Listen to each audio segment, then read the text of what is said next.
रात के 11 बज चुके थे। गांव की आखिरी बस कुछ दूर के गांव के लिए निकलने वाली थी। आसमान में काले बादल गहराते जा रहे थे, ठंडी हवा में हल्की सी सिहरन थी और चारों ओर ऐसा सन्नाटा था जैसे कोई अनहोनी बस होने ही वाली हो। बस स्टॉप पर कुछ लोग थे जो किसी तरह अपने डर को दबाए हुए उस आखिरी बस के इंतजार में बैठे थे। वहां दो युवा लड़के, एक थका हुआ बूढ़ा आदमी, एक सहमी सहमी सी युवती और एक अधेड़ उम्र की महिला थी, जिनके चेहरों पर घर लौटने की बेताबी के साथ साथ कुछ अजीब सा डर भी झलक रहा था।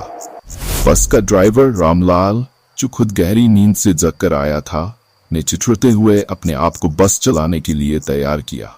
उसकी आंखों में थकान और चेहरे पर जिम्मेदारी का बोझ साफ झलक रहा था, लेकिन उसका मन जाने क्यों असहज महसूस कर रहा था।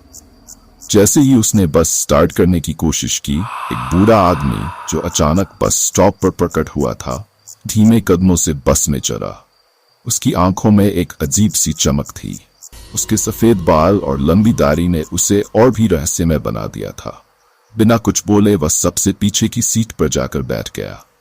बस धीरे धीरे आगे बढ़ने लगी और यात्रियों के दिलों में अजीब सा डर भी बढ़ने लगा।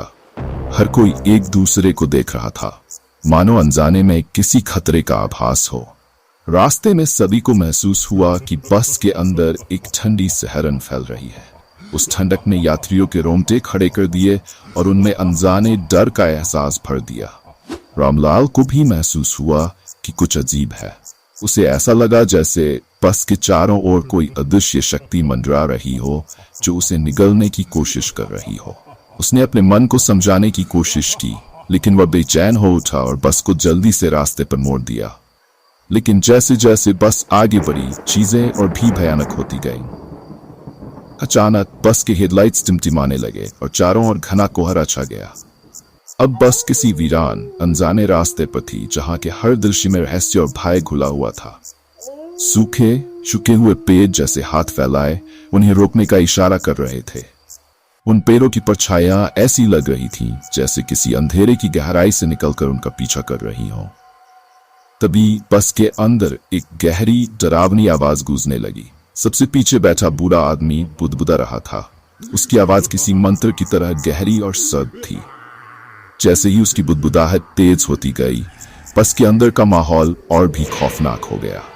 यात्रियों ने महसूस किया कि बस के अंदर की हवा अब ठंडी नहीं, बल्कि बर्फ जैसी सर्द हो गई थी, मानो उनकी आत्माओं तक को जमाने का इरादा हो।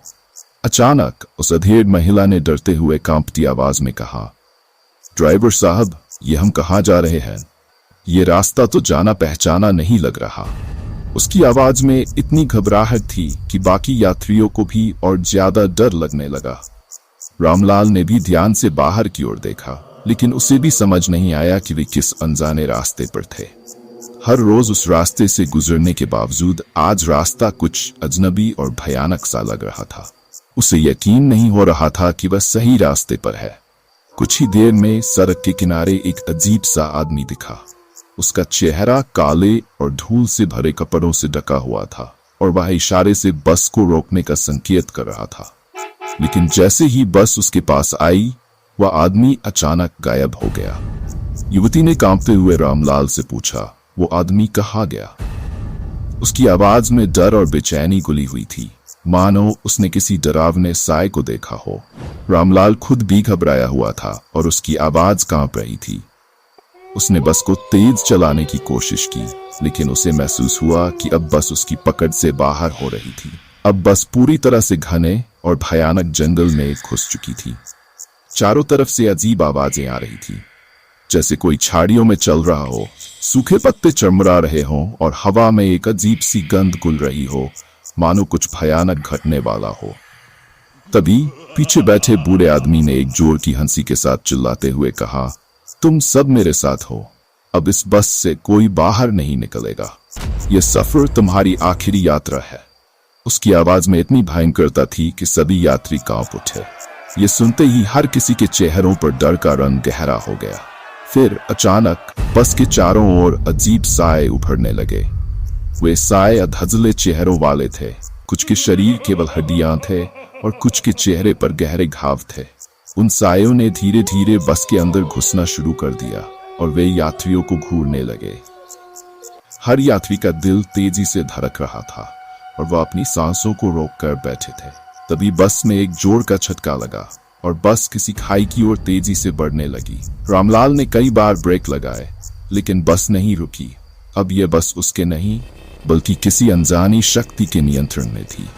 फिर अचानक दोनों छोटे बच्चे बस से गायब हो गए। उनकी मां ने बेतहाशा उन्हें ढूंढने की कोशिश की, लेकिन वे कहीं नहीं थे। उसने रोते हुए चिल्लाते हुए कहा, मेरे बच्चे कहाँ हैं?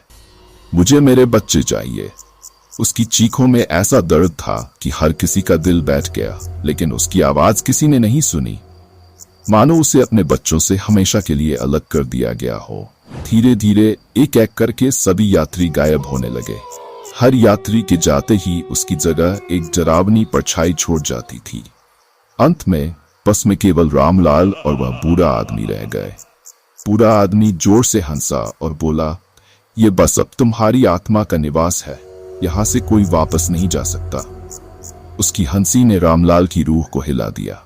रामलाल ने बस से बाहर निकलने की कोशिश की, लेकिन दरवाजे जाम हो चुके थे।